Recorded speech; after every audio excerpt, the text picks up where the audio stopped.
Hello and welcome to Tuesday's Encounter in New York.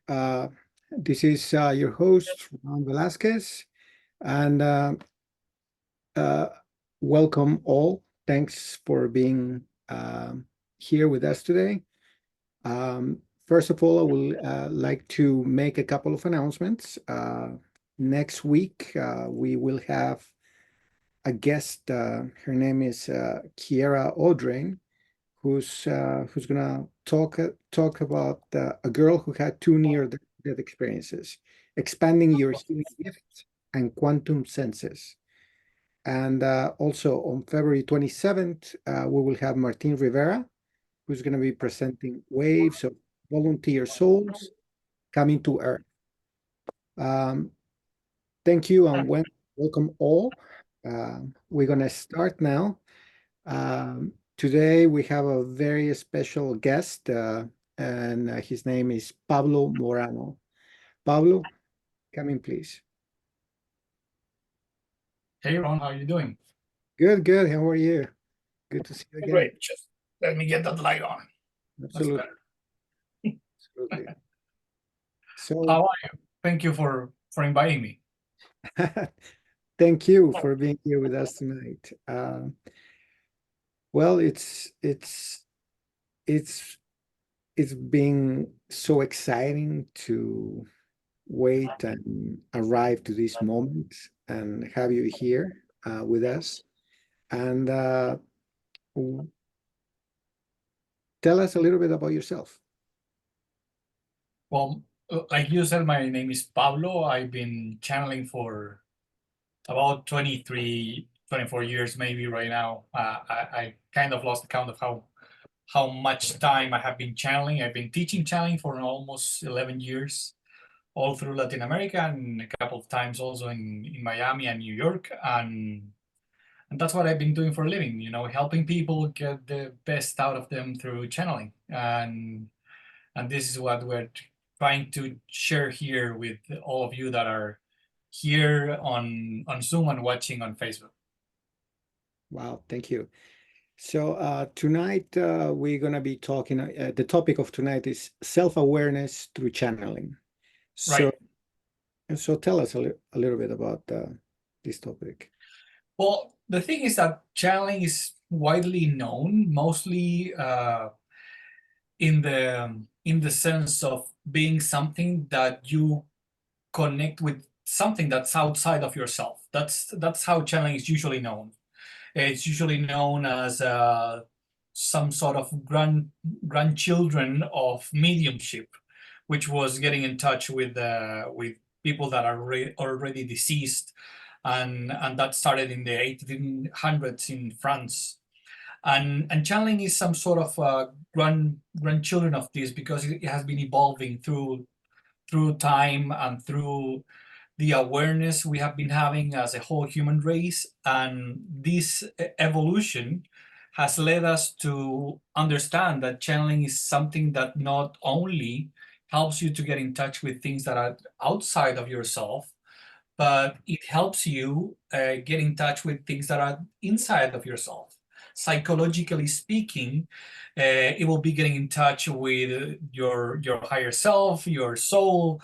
You're getting in touch with different parts of yourself that are there that we're not usually too aware of them, and they try to come out.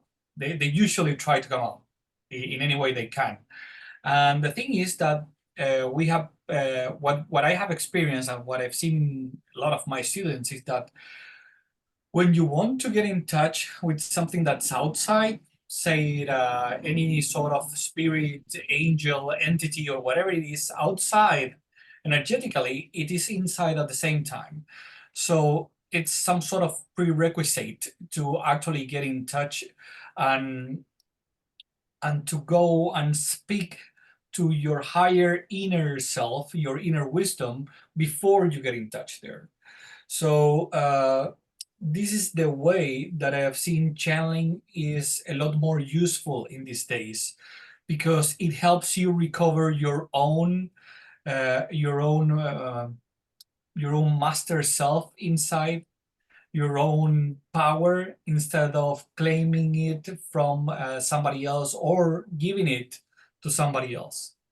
So that's the way I see channeling, and this is what I want to share with you, uh, so we can take a look at it from that point of view.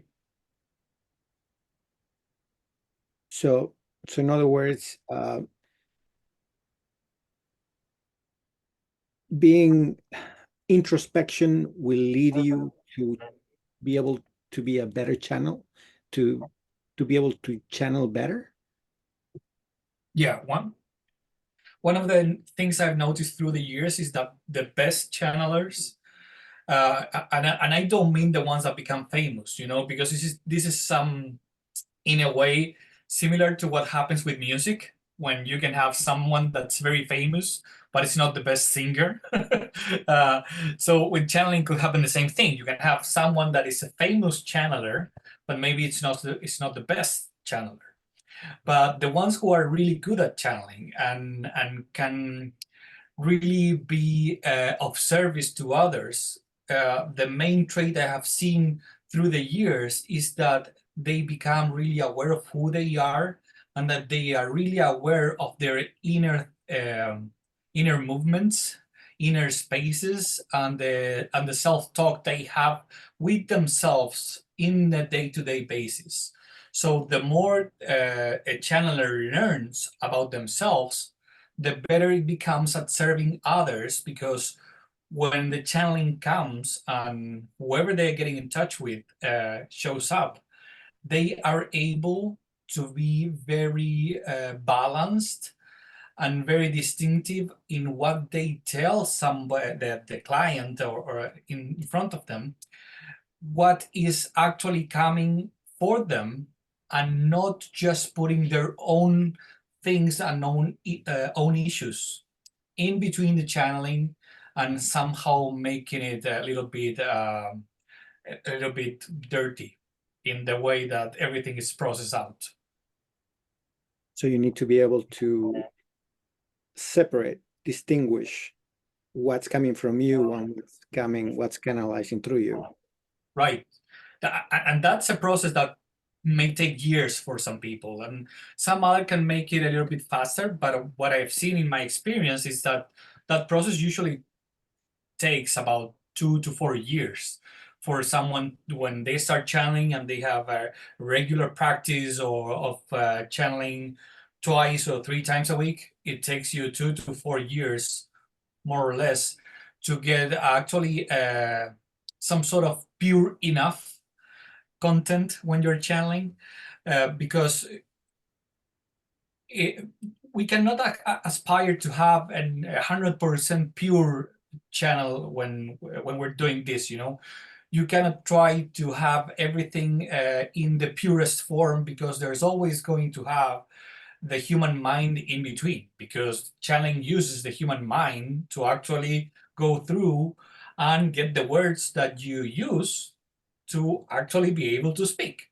So you're always going to have that part in between there. So you cannot try to attain an 100% purity on a channeling information, in a channel of information. But we can try to get to 90, 95%, and that usually takes like 2 to 4 years to be able to get there without your own issues and your own problems getting in the middle of the way of what you're telling someone else when you're channeling. Okay. So introspection leads you to self-awareness Mhm. through channeling. And that's the topic. Yeah, that's the steps that we need to make. Of course, we can find someone that's a rough diamond in between students, and sometimes it happens. There are people that they just have the skills and the ability to be able to do it really easily, and get in touch in a high frequency, in the state of mind and the conscious state that you want to get to channel really good. But most of the people, regular people, will need this step by step that you're saying, like introspection, self-awareness, and then you can get to a good channeling.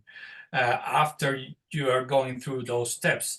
As anything that has to do with the human mind, it's something that it's difficult to try to have an exact number of things that you need, or the exact qualities that you need to get there, but we're slowly getting to know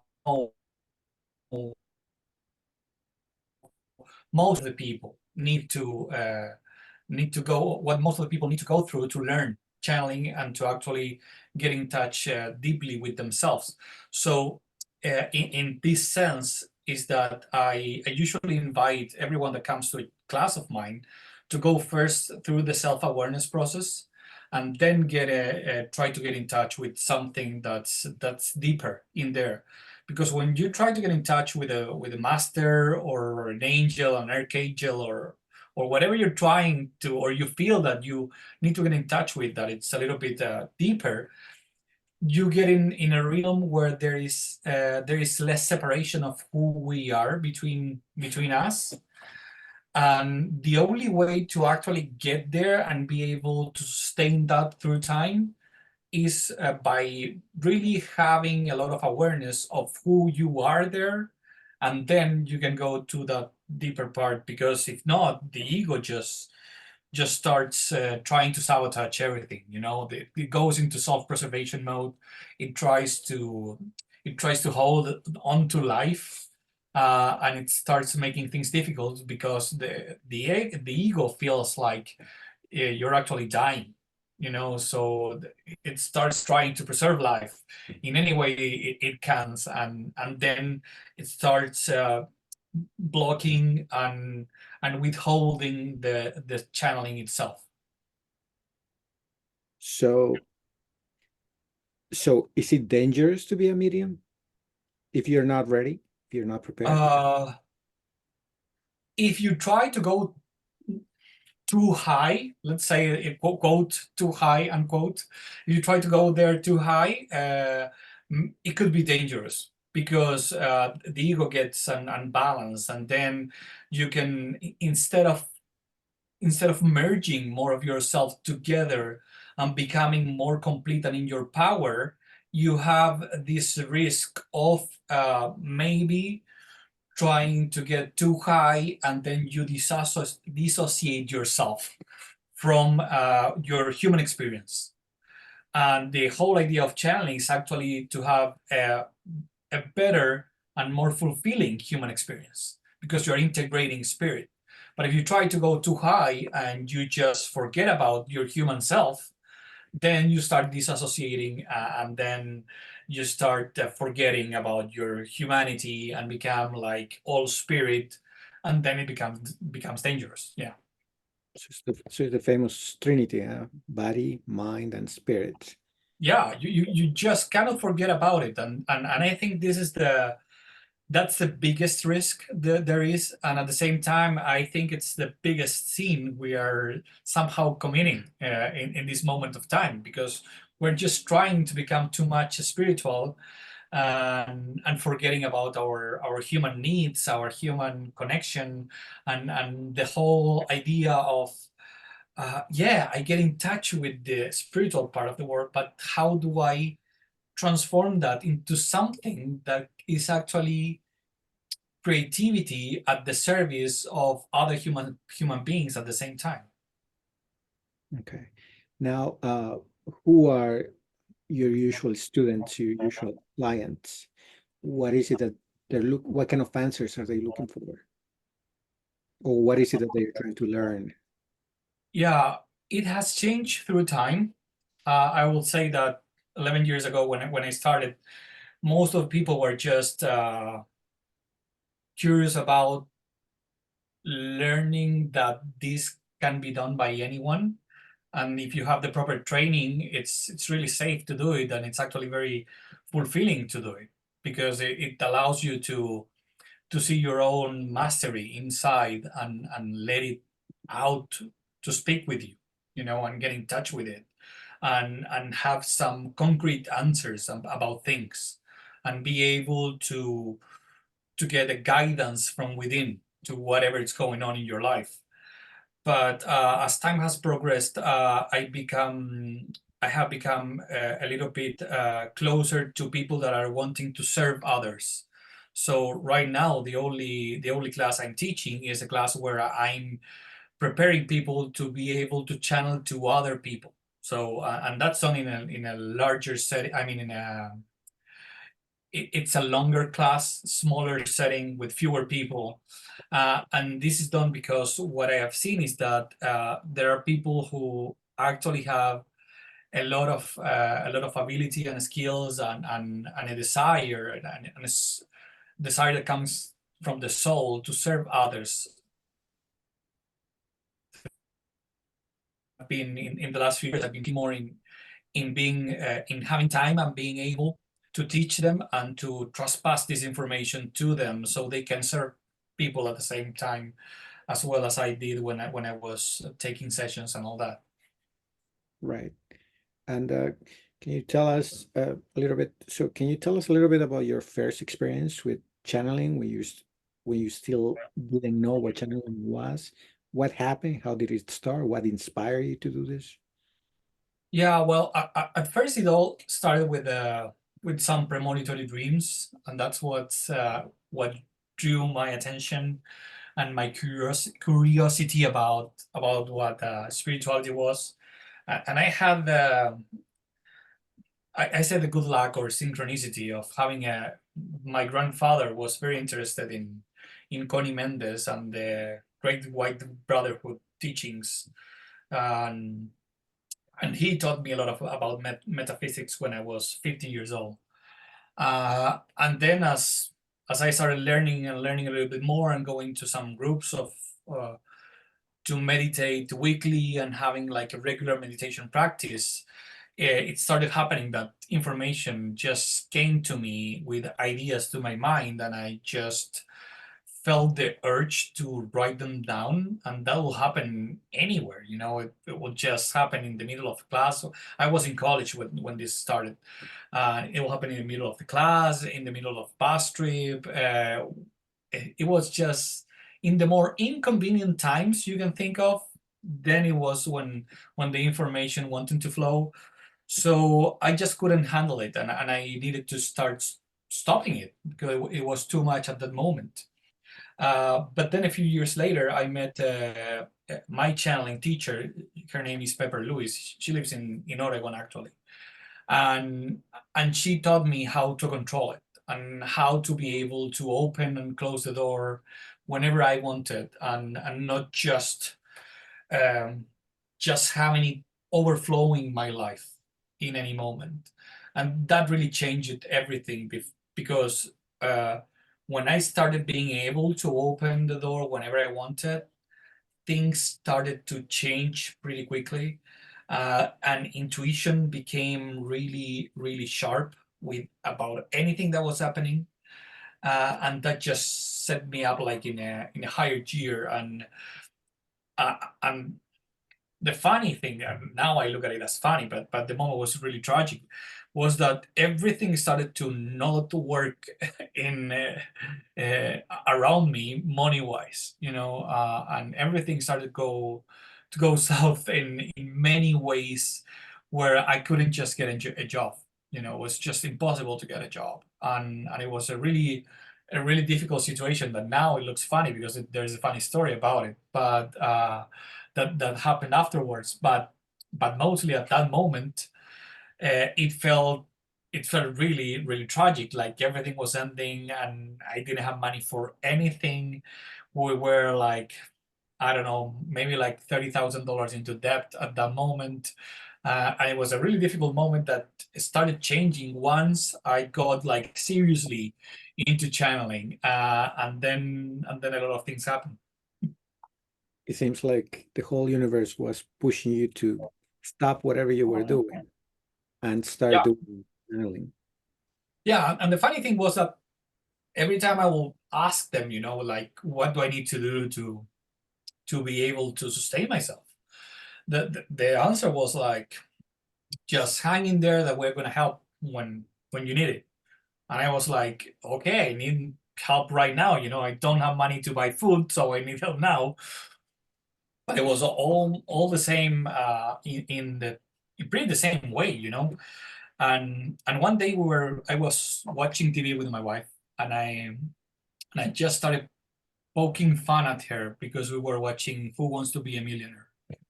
And I was just poking fun at her, saying, I'm gonna answer every question just with my intuition, just trying to show off.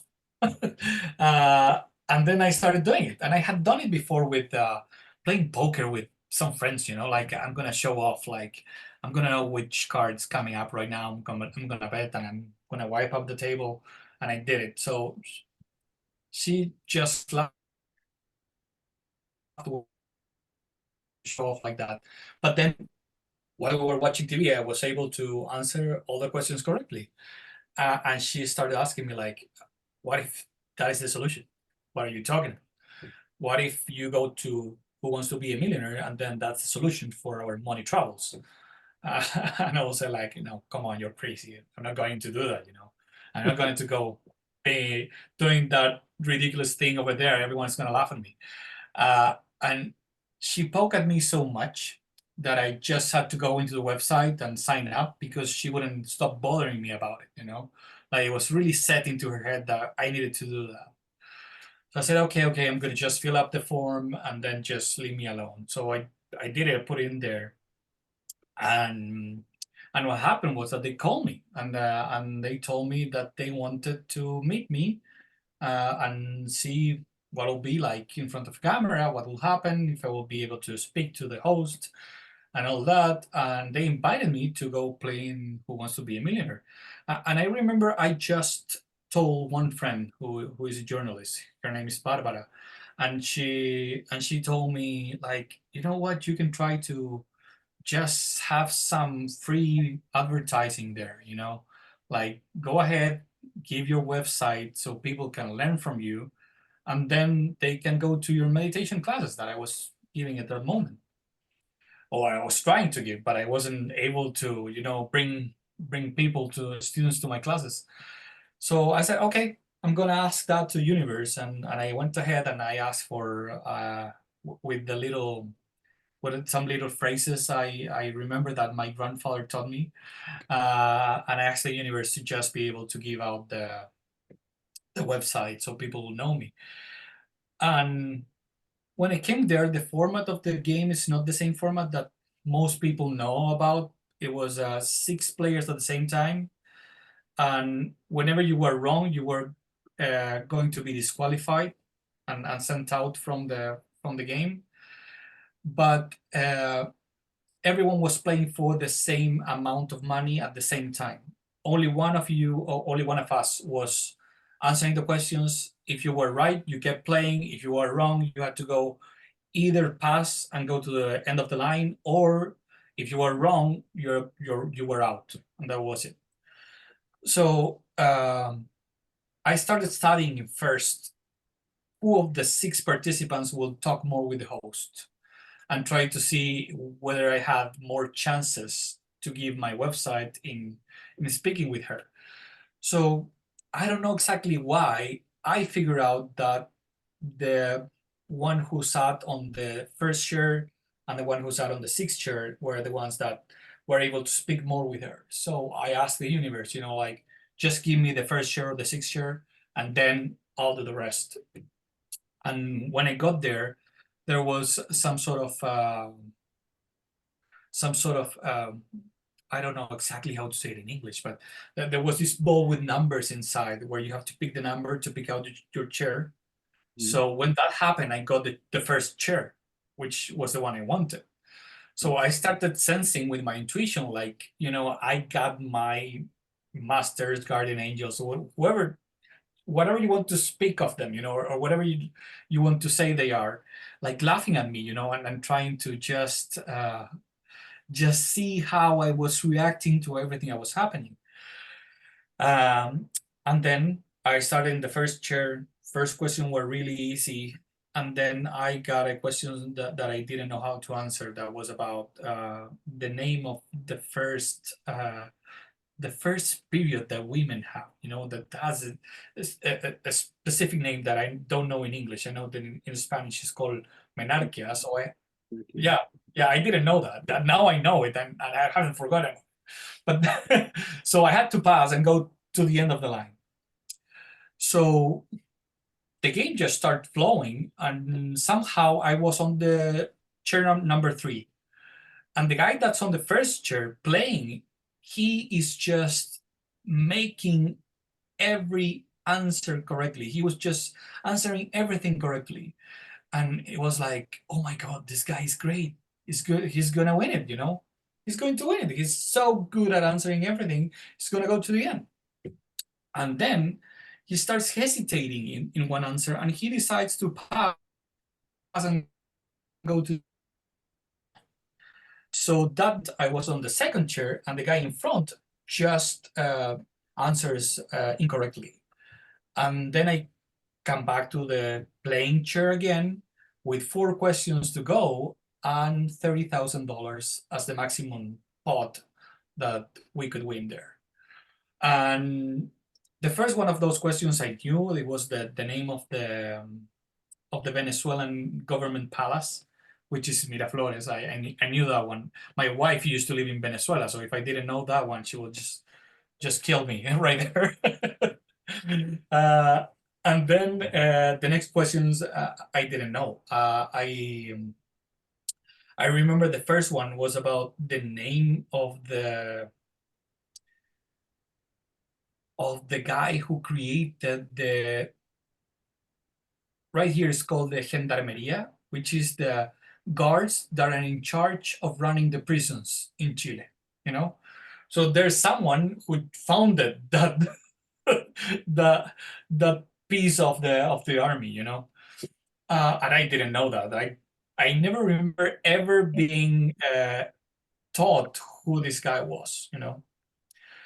But then I said, okay, this is the moment. You said you were going to help me. This is the moment to help me. So I remember you have over there like a screen. It's like an iPad you have in there in front of you.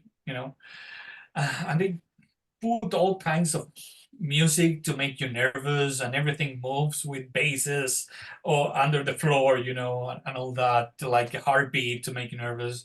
But I remember I was really, really in harmony, and I remember just doing the technique I always did to channel, the same thing I teach people when I teach channeling. And in that moment, I just hear in my head like it's C, and A, B, C, D, C. Okay, it's C. So the host, she asked me, which one is it? And I say it's C. Why do you think it's that? And it's like, I don't know. It's just my intuition telling me. I don't have any idea what the correct answer is, but that's gonna be my answer. It's C. Are you sure? Like you have like whole minute to try to figure it out. No, I'm gonna go with my intuition. My intuition's saying C, so I'm gonna go with that one. And it was C. So I just started laughing, out loud, like, wow. And she didn't know what to make of it. So we started talking about meditation and those kind of things in there. And this is prime time in Chile in that moment. So, and the thing is, the next question comes, and again, I don't know it. And it's like the height of the biggest mountain in Spain, something like that.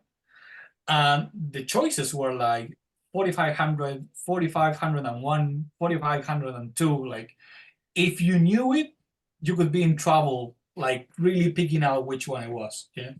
So again, it's like, okay, you said you were going to help me. I'm already all in here, so I'm making this ridiculous thing of trying to solve this through intuition. So now you help me.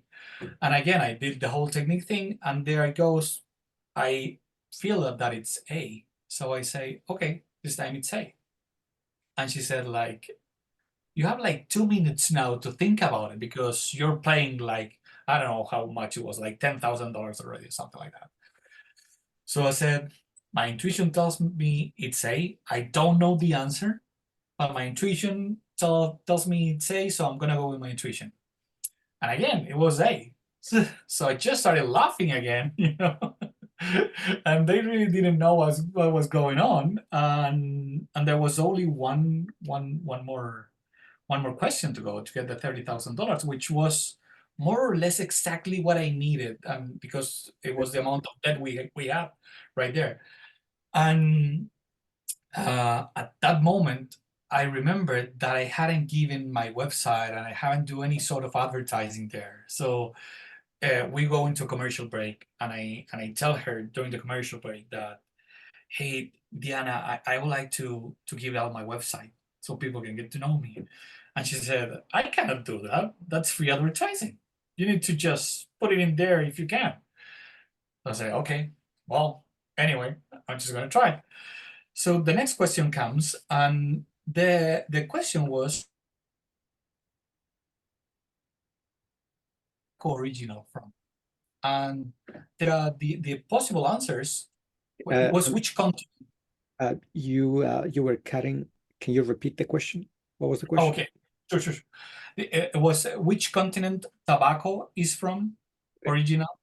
originally, and the possible answers were like Africa, America, Asia, Oceania, and I was going to go into the channeling technique, and then I feel my mind getting between me and the channeling, saying, "I know this one. I know this one." So I started remembering that the company that sells tobacco, it's called British American Tobacco. So I was like, okay, this is the British people, getting all the things from America again. So I'm gonna say America, and I go ahead and I say, I don't remember which one of the possible answers was America, but I say America. Tobacco is original from America, and the host, she asks me and says, "Why are you changing your game plan on the last question? Why are you changing your approach right now?" And I said, because I know in my mind that this one I know, and this is what I try to teach. I try to teach for people to recognize when their mind knows something and when their intuition is telling them something. So she goes ahead and asks, and where can people learn that? So I gave my website out, and I won the $30,000 that were there in the pot right there. And I was able to pay the debt with that. And I remember like just feeling in my intuition and feeling my guys laughing out loud inside of me, like saying, "We told you we're going to help when you were needing it, and this was the moment." And it became like a really funny story to how channeling actually works whenever you really need it. And just like that, huh? Mhm. Yeah, just like that. When Mm. once you get to a level of proficiency about it, it comes really quickly. It's like a switch that you can turn on and off whenever you want, and just moves through you. But that you have to do through self-awareness, like getting to know yourself first. Because if not, your mind really gets through you, I mean, gets in front of you and just tries to control the situation. And I believe it's a really good advice to anyone who's channeling when they start feeling that their mind is getting too much in the middle, to just stop channeling for a while and search for whatever they had channeled before on their writings or their recordings, and they will find out what they have been telling them. Like spirit's always there telling you what you need to do and what you need to adjust. Uh, but most of the time we're just really hard-headed about it. So it takes time for us. Even for me, sometimes it happens, still happens. I get too hard-headed about what I want. So then they just tell me, like, you need to revise some things and see what's really going on. Wow, that is so interesting. Um, at this time, I would like to ask all the people that are watching us live, you can go to the chat and write some questions or comments, and we will be happy to at least attempt to answer 5 of them. Um, so you can do this from now until we're done, maybe like in 10 minutes, 15 minutes. Um, Awesome. uh, so I so basically we covered that. I was gonna ask you, is this something that anybody can learn? And you already answered that question, that this can be taught. Um, Yeah. Not everyone is going to become a famous channeler, but right, everyone right. can learn to do it for them, and I think that's the main point, you know. Yeah, plus many people are scared of the unknown, right? They're Yeah, very happy with the things they know, but they're not very enthusiastic about exploring other things. They'll they'll cult, but the cult doesn't have to be bad. yeah, and at the same time, recently I've been studying in an effort to try to get to younger audiences. I've been studying sports psychology and performance psychology, and what I've seen is that a lot of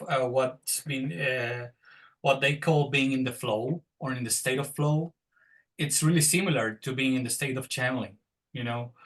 So that state of flow has some. It has been studied by neuroscientifics, neuroscientists, that that state of flow has a specific set of hormones that are liberated and go through the nervous system and the whole body, working and helping you getting into different states of consciousness. And that same state of flow is the same one that you get in touch when you're trying to channel. So it's according to some mappings of the brain that have been done studying some mediums by a, it's a Brazilian psychiatrist. His name is Alex Moreira Almeida. He has done some studies about the mediums and life after death in some universities in the United States and in Brazil. And he did a study about mediums about 10 years ago in Jefferson University in Pennsylvania. And what he found out were the parts of the brain that become activated or deactivated during channeling are the same parts roughly that get activated and deactivated when a sportsman get into a state of flow, or a writer get into a state of flow, or a performer, get into that state. So I believe there is some sort of correlation there that can be um, studied and maybe researched a little bit more, so we can get in, into more details about how that works, and bring it out of the occult, or the places where we see everything as too magical, because I like magic, but at the same time I know science it's starting to catch up pretty quickly to a lot of things on how our body reacts and how our body works.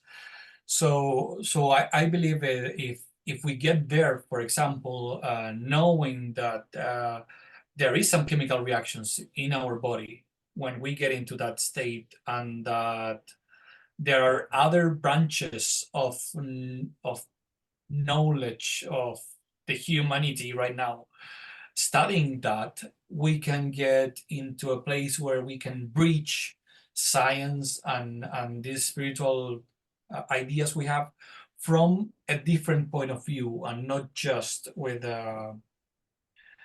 ideas about, I don't know, quantum, for example, or things that are hard to explain. And I think it's a little bit easier to explain them from the brain and from hormones.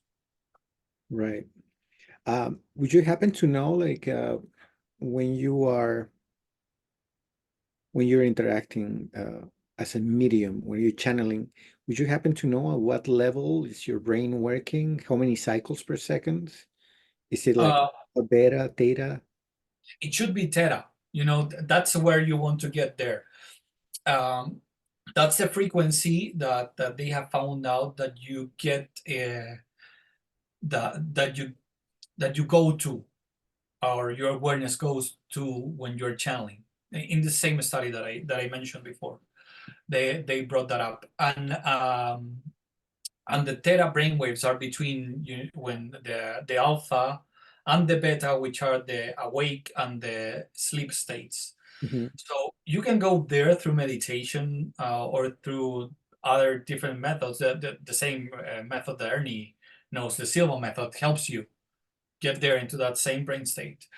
And when you get there, and you're able to sustain it regularly, that's where you get in touch with what's beyond us, and then you can just let it out in different ways. One of the ways that what I like about channeling is that is to try to be able to let whatever you are experiencing in that state out, being in writing or through talking or through movements, or some people through painting, being able to let it out that way so you can have a record of whatever happened there. There are other methods that just let you go in there and maybe stay in some sort of meditation awareness, and just stay in there. But then what happens is that you just stay in there and then come back. Your mind is always going to filter whatever you saw there that it doesn't like. It's going to filter it out in the same way a dream gets filtered out, and you just remember some parts of the dream and not the whole dream. So the advantage that channeling has is this craft that you acquire to be able to get anything that's happening in there out of yourself and record it at the same time. So that allows you to not have so much, you don't have the mind editing so much. The mind can get in there maybe and push an idea in between, but it's not cutting things, which happens with a dream or a meditation. It's like, oh, I remember all these places in meditation, and then suddenly it becomes black and I don't remember anymore. When with channeling, that doesn't happen.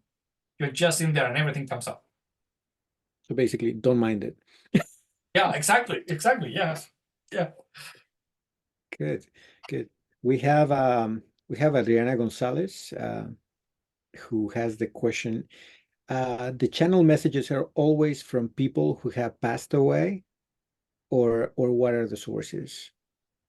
No, what we have learned in the last, I will say 40 to 50 years, since the 60s, starting with Jane Roberts that channeled Seth, and the Seth books, is that channeling and mediumship is not only about the deceased. It is about other sort of energies, or we can call them entities, but I think it's like a little bit cold to call them that way.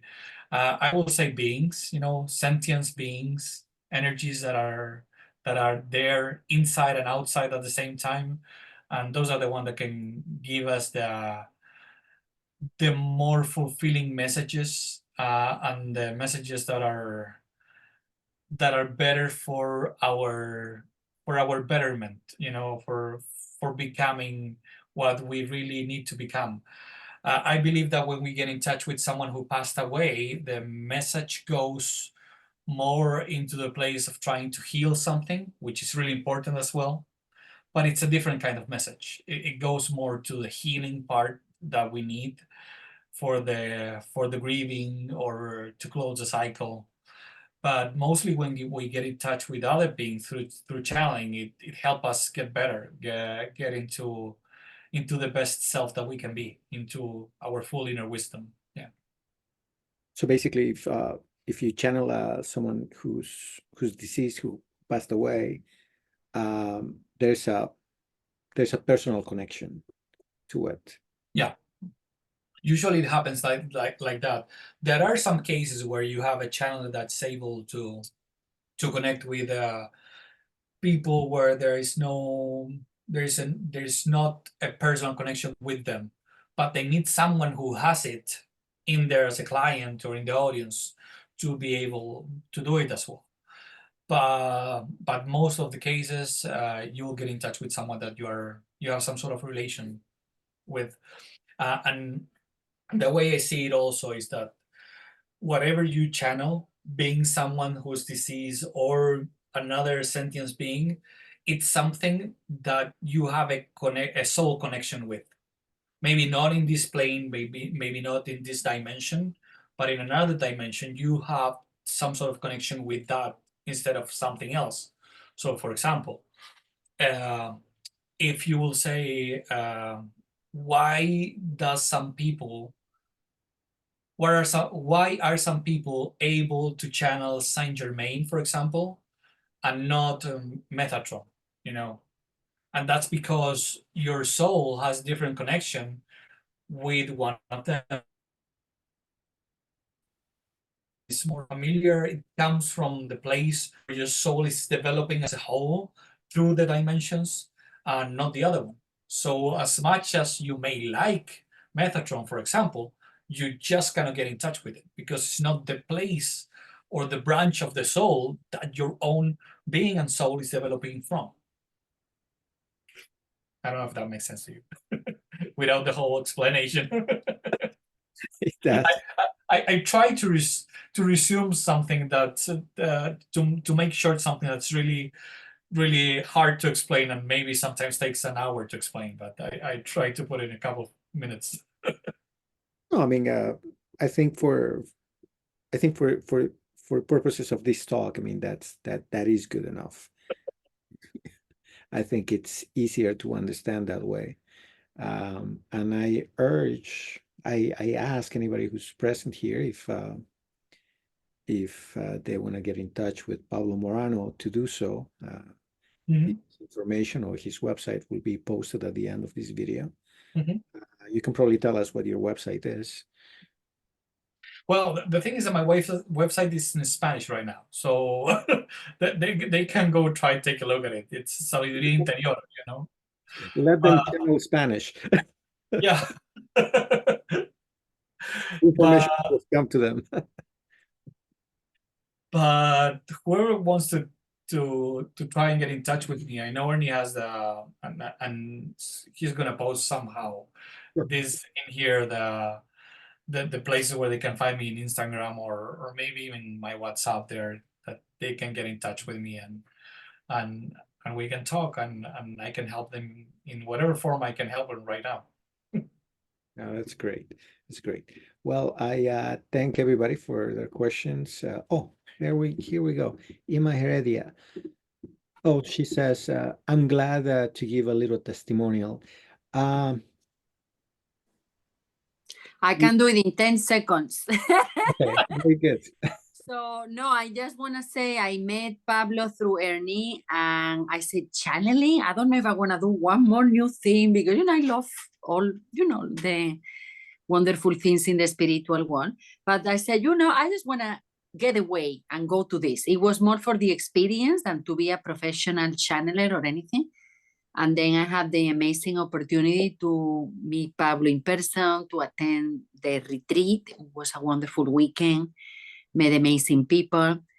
And he's doing a great class. Can I tell everybody? Yeah, of course you can tell Cualidades them. Espirituales is in Spanish. But, Spanish is in fashion, so you can learn Spanish. And it has helped me a lot to just deal with life in a day-to-day basis because New York, as we know, or the whole planet, is going through a lot of transformation. So to just connect to our spirit has helped me a lot. So I highly recommend Pablo, and I'm saying this from the heart. I'm not getting paid, Thank you so much. And I was very excited that today is a snow day, so I can be live in the interview because normally I cannot make it to this schedule. So thank you. And it was great being with you and meeting you, Ron, and being with Pablo live and sharing this great knowledge. Thank you so much. It was more than 10 seconds. Thank you. Thank you. Maybe that's the way that Spirit's saying that I should do that class in English. Who knows? Oh, and here we go. Adriana has another question. How do we recognize who you're channeling? Oh, that's a great question, actually. It's a process. It's not something that happens from one day to another. Um, and it's something that you, first of all, you need someone to help you out, feel it out at first, and have some sort of, I will say, milestones or points of reference to what energies you are getting in touch with when you learn. So one of the first things we do in classes is usually we start asking for different energies of different dimensions to come up so we can start feeling them and recognize how they work in each body, because not everyone reacts in the same way to the same energy. But there are some points and things they say that help something from a specific place or someone from a specific place. So that's the first part. And then as you start practicing, what you start feeling is that you get in touch with something that becomes familiar through time. And as it becomes familiar, it starts to reveal itself in different ways, not only through channeling, but synchronically it starts happening outside at the same time. So, for example, if it is an angel, or no, let's not say angel, I'll take that back. If it is someone that has a specific name and it's not a really well-known name, what starts happening is that they start telling you the name in the channeling while you're doing it, but at the same time, the name starts to appear around you on your regular life. And the same words start repeating itself in your regular life several times. And what I have seen is that the technique is something like you need to start doubting it and telling them, like, I doubt it. I'm not really sure that's your name. And as you start holding that energy starts happening around you. And it starts to show you that's the name that you're getting in touch with. And then you start recognizing it.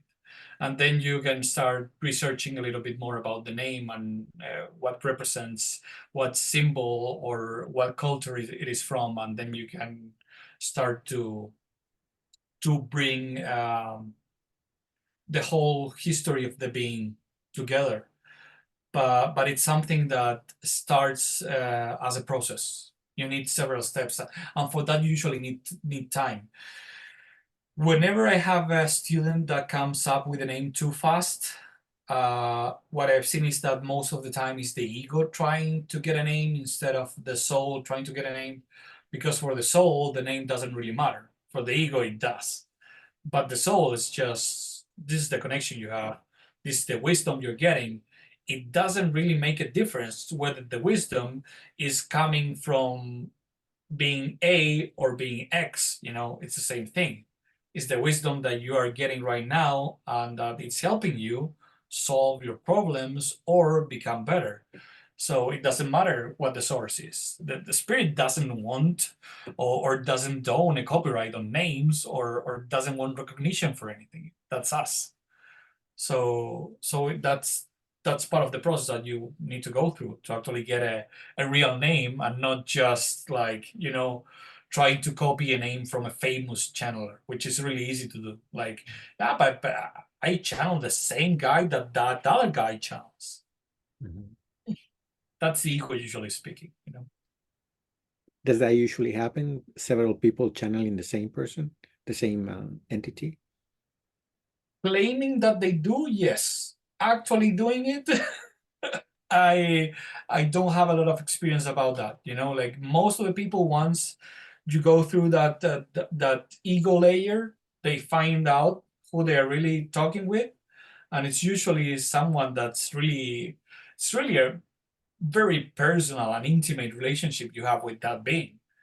And I, for once, and in the way that I have experienced it, it's a lot richer and a lot more fulfilling when you get in touch with someone on the other side that only has an intimate connection with you, instead of being like the superstar coming to channel with me. You know, it feels more intimate, and for me, it's more fulfilling. No, that's for sure. That's for sure. I have, Pablo, I have learned so much today. I'm glad. It's, it is very interesting, and I can only hope to learn a little bit more someday.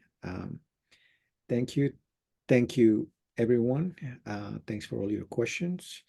And we will see you again soon, I hope. For sure. And hopefully we can see you here in the US very soon as well. I'll be happy to do it. Well, thank you, everyone. And this is it. Have a good night. And thanks again, Pablo. Thank you. Un abrazo, okay? Awesome. Un abrazo. Thank you, everyone.